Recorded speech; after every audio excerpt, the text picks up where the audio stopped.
During their live performance at San Quentin Penitentiary, James Hetfield said, "If it wasn't for music, I'd probably be dead, or at the very least, in here with each and every one of you. And I'd much rather be alive."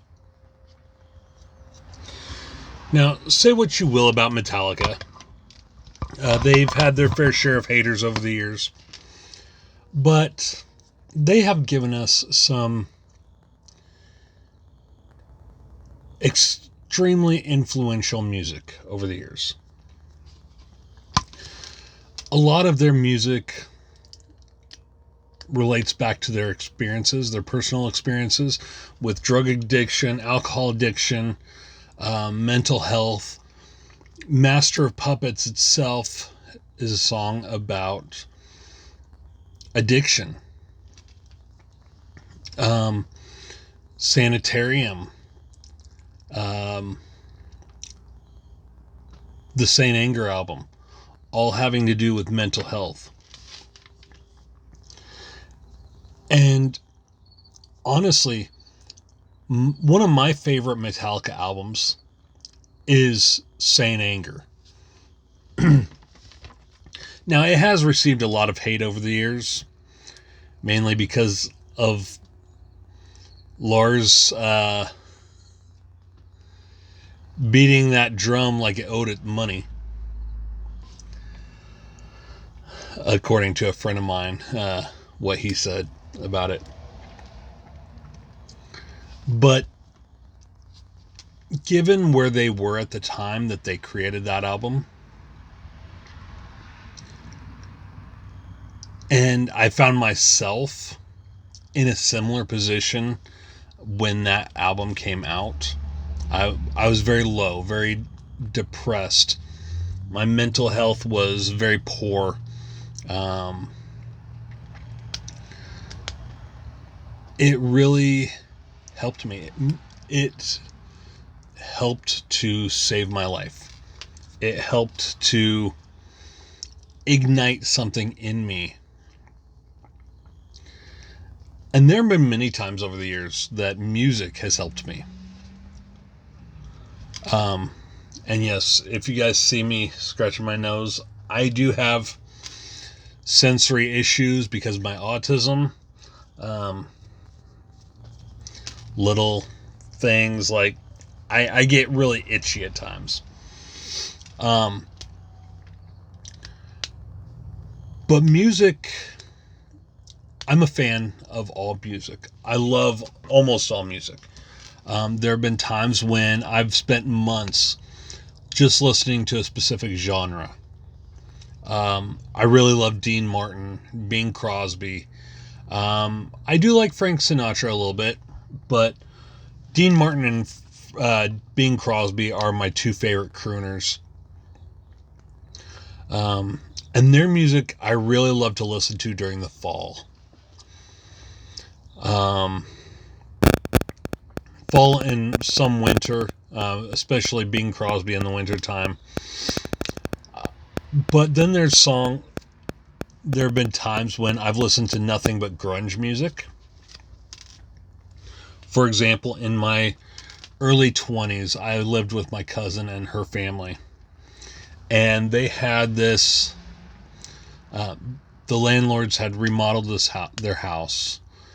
And they had moved the bathroom to a new spot in the house.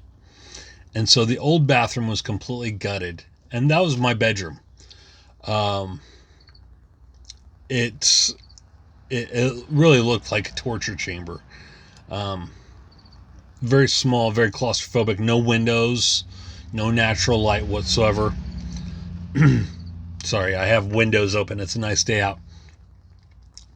But all I did during that time was listen to music, mostly grunge music, because my surroundings contributed to my depression. And this was at a time in my life when I was in a band myself, and I would drink a lot. And music was my outlet. Because of my surroundings, because of what I was going through and everything else, it helped me be creative with my song lyrics. And I poured my soul out onto sheets of paper, writing song after song after song, listening to grunge, listening to different types of music that met me where I was. You know, I would listen to Nirvana. I would listen to Pearl Jam, Alice in Chains. I know it's not grunge, but I would listen to 9 Inch Nails. My favorite song at that time was Hurt. I was introduced to it via the Johnny Cash version. And then I was introduced to the 9 Inch Nails version, and they both hold equal weight for me. There's sometimes I'm in the mood for Johnny Cash's version. Sometimes I'm in the mood for 9 Inch Nails' version. They both touch a specific chord and reach a specific part of me. And even though a lot of the songs I listened to were kind of depressing, very angry at times, they did help. They helped improve my mental health. It was a long time. It did take a long time for it to happen, but they did help. They helped me focus my creative energy. And when Metallica's Saint Anger album came out, I was going through a divorce. And so all those old feelings of depression and anxiety and worthlessness started coming back up. I had never gotten rid of them completely, but I had suppressed them quite a bit. But then during my divorce, they started coming back up. And I remember listening to or watching the music video for The Unnamed Feeling. And I remember feeling so emotionally connected to that song, to the visuals of the video, to everything about it. And I would watch some kind of monster documentary over and over and over. And this was also when I was a tattoo artist. I would often have the Metallica music video DVD on the TV in the background, playing all their music videos and stuff. And I found I did my best work while I had that playing, because it reached a part of me that helped me become more creative, helped me focus a little bit more. And there are times when I'll listen to nothing but pop music. There are times when I'll listen to country music, times when I will listen to punk rock, times when I'll listen to goth music, times when I'll listen to nothing but 70s hits, 70s and 80s hits. So I'm really a lover of all music. And it's been shown that music therapy itself can be very safe and supportive when it comes to trauma. I have an article pulled up here from psychiatry.com or psychiatry.org. And it says here, many historically excluded groups such as racial, ethnic, and sexual minorities and people with disabilities face systematic injustices and traumatic experiences that can deeply impact their mental health. Research supports the idea that discrimination, a type of trauma, increases risk for mental health issues such as anxiety and depression. Music therapy has shown promise in providing a safe and supportive environment for healing trauma and building resilience while decreasing anxiety levels and improving the functioning of depressed individuals. Music therapy is an evidence-based therapeutic intervention using music to accomplish health and education goals, such as improving mental wellness, reducing stress, and alleviating pain. Music therapy is offered in settings such as schools and hospitals. Research supports that engaging in music-making activities such as drumming circles, songwriting, or group singing can facilitate emotional release, promote self-reflection, and create a sense of community. Now, in the Native community, in the indigenous community, all over the world, all these indigenous communities, they build their community around the drum circles, around these powwows, around music and dance. And it has been shown to improve not only their society, their community, but their mental well-being as well, because they can put their emotion into it. To many outsiders, it may just seem like banging on a drum and jumping around or whatever, but it is a form of dance, a form of expression, a form of music that relates heavily to them.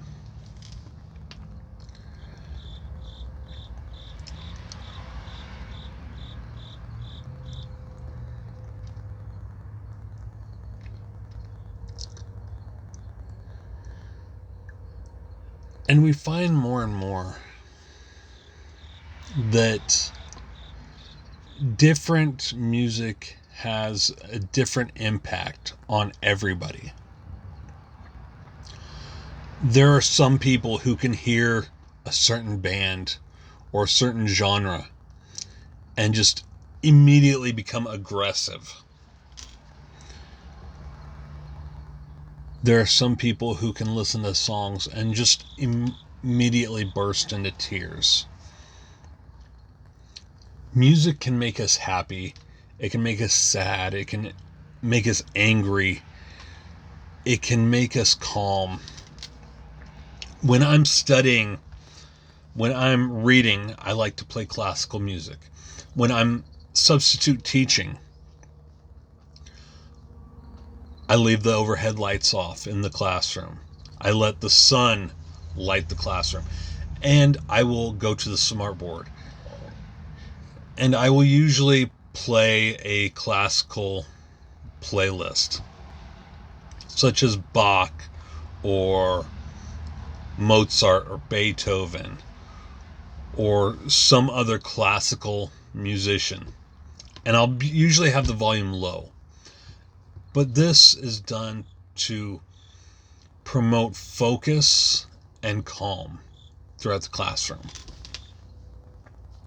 And it does help. When, I don't have specific music that I listen to for a specific mood. It really just depends on what I'm feeling at that time. Not really the mood itself, but what I'm feeling deep inside and what I want to feel, which determines the music I listen to. I've long considered myself goth since I was about 15 years old in 1998. I was a freshman in high school when I came into the goth subculture, the only goth in my small town. And I would often listen to heavy metal music or dark and brooding music. I didn't know that goth was a specific genre of music. I just, because I was the only goth in my small community, I didn't have anyone to introduce me to these things. And this was back before YouTube, before streaming and all this, when you actually had to go to the store to buy CDs. We had Sam Goody, we had Suncoast, we had Walmart, and we had Kmart at the time. And so a lot of music that I came across was via VH1, MTV, and just trial and error. Sometimes I would be at a friend's house or an acquaintance's house and they'd be listening to something and it hit me, and I would go out and find it.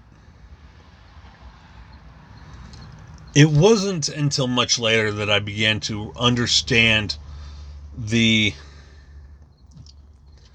separation in the music genres.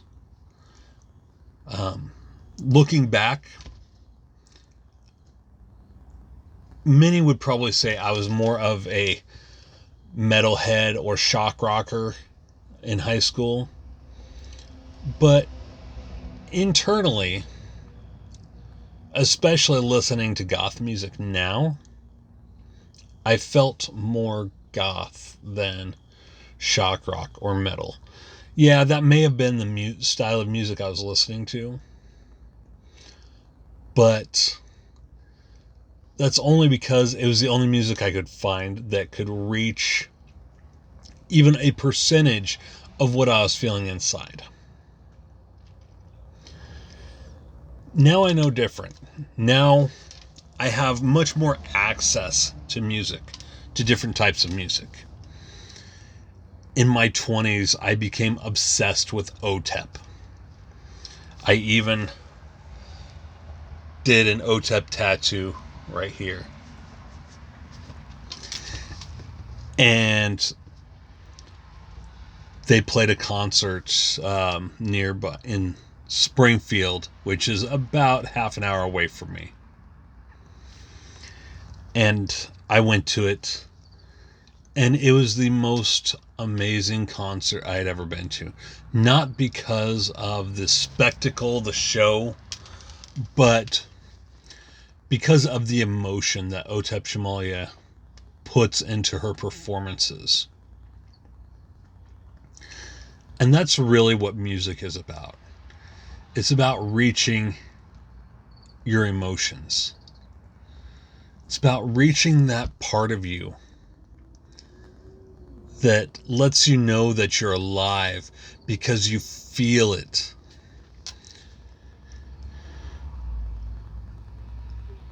For many, they only stick with one genre, and that's okay with them. You know, you have your hip-hop fans, you have your rap fans, you have your pop fans, country music fans. Each of those genres have songs that can reach the whole emotional spectrum. And it works for them. For me, I can't be held down to a specific genre. For me, I have to be able to listen to a variety of things in order to reach that specific emotion in me. If I'm feeling calm and I want to continue feeling calm, I'll listen to classical music or I'll listen to some crooners. If I'm working out in the garage, in my gym, I could listen to pop music, some boy bands. I could listen to punk rock. I can listen to Metallica, Megadeth, Slayer, Anthrax, or I can listen to some 70s, 80s music. Whatever gets me going, gets my adrenaline going, and makes me feel powerful. Sometimes I'll even put in some hip hop, as long as it gets me going. When I feel depressed or sad or just melancholy, I'll listen to grunge, I'll listen to some Nine Inch Nails, I'll listen to OTEP, I'll listen to Goth, I'll listen to some sadder songs that I see as Goth leaning, but maybe more pop stream. Even when I'm in a good mood, I'll listen to Goth, or I'll listen to heavy metal or hip hop or rap or whatever. It really just depends on the mood I'm in. And that's what music is all about. It's all about reaching something inside you. Something that makes you feel a certain way. And it can and does improve mental health. It's been shown this over and over, time and time again. Music can improve mental health. The lyrics can provide advocacy for groups of people who aren't ever really seen or heard. It can promote empowerment and social change. Look at NWA. Their song "Fuck the Police," or "Straight Outta Compton." And then you got Nirvana, "Smells Like Teen Spirit." There are so many songs out there that have empowered others,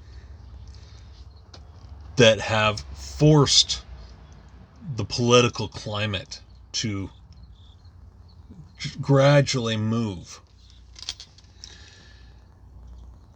And that's what music is all about.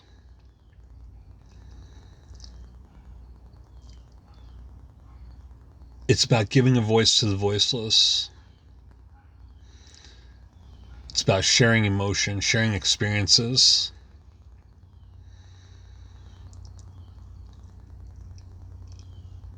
And telling you that you're alive.